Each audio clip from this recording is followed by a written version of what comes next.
Hi guys, welcome to my YouTube channel. നമുക്കൊരു homemade vanilla Oreo ice cream ഉണ്ടാക്കിയാലോ. അതിന് ഒരു പാത്രത്തിൽ കുറേ ഐസിട്ട് അതിലേക്ക് ഉപ്പും കുറച്ച് തണുത്ത വെള്ളവും ചേർത്തിട്ട് വെക്കാം. ഇതിലേക്കാണ് നമ്മൾ ഐസ്ക്രീം ഉണ്ടാക്കുന്ന ആ ബൗൾ ഇറക്കി വെക്കേണ്ടത്. അപ്പോൾ ആ തണുപ്പ് മെയിൻറ്റെയിൻ ആയി പോകാൻ വേണ്ടിയിട്ടാണ്. പിന്നെ ഉണ്ടാക്കുമ്പോഴത്തേക്ക് ശ്രദ്ധിക്കുക, എടുക്കുന്ന പാത്രമൊക്കെ നന്നായിട്ട് ചില്ല് ചെയ്തിട്ടുണ്ടാവണം. വിസ്ക് അടക്കം, അതുപോലെ തന്നെ ഫ്രഷ് ക്രീം ഫ്രീസറിൽ നിന്ന് ഫ്രിഡ്ജിലേക്ക് മാറ്റി വെച്ച് തണുപ്പുണ്ടാവണം, അപ്പോൾ ഫ്രിഡ്ജിൽ തന്നെ വെക്കുക.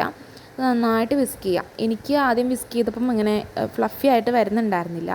അപ്പോൾ ഞാൻ ഒന്ന് തിളപ്പിച്ചൊരു 2 മിനിറ്റോളം കുറുക്കി എടുത്തിട്ടാണ് പിന്നെ ബീറ്റ് ചെയ്തപ്പം ഫ്രിഡ്ജിൽ വെച്ചൊന്ന് തണുപ്പിച്ചിട്ട് വേണം ബീറ്റ് ചെയ്യാനായിട്ട്.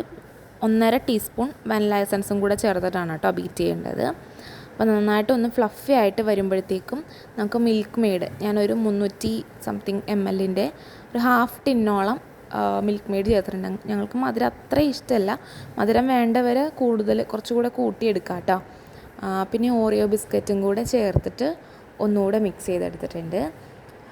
നമുക്ക് അധികം ഭയങ്കര ഈ വിപ്പിംഗ് ക്രീം നമ്മൾ ഫ്ലഫി ആക്കുന്ന അത്രയും ഫ്ലഫി ആവണ്ട, ജസ്റ്റ് ഒന്ന് പൊങ്ങി കിട്ടിയാൽ മതി. അപ്പം നന്നായിട്ട് വിസ്ക് ചെയ്തതിന് ശേഷം നമ്മളൊരു 6 മണിക്കൂറെങ്കിലും ഫ്രീസറിൽ വെക്കണം. ഞാനൊരു 6 മണിക്കൂർ കറക്റ്റ് വെച്ചിട്ടുണ്ടായിരുന്നു. അപ്പോൾ എനിക്ക് ആ കറക്റ്റ് കൺസിസ്റ്റൻസിയിൽ കിട്ടി. അപ്പോൾ അത്രയും നേരം വെച്ചാലാണ് നമുക്ക് ആ കറക്റ്റ് ഐസ്ക്രീമിൻ്റെ ബാറ്റർ ശരിയായിട്ട് കിട്ടുന്നത്. നിങ്ങൾ അതുപോലെ തന്നെ ചെയ്യുക. അപ്പോൾ അതിന് ശേഷം ഞാൻ 6 മണിക്കൂറിന് ശേഷം പുറത്തെടുത്ത് ഒരു സ്കൂപ്പ് വെച്ചിട്ട് ഐസ്ക്രീം എടുത്തു.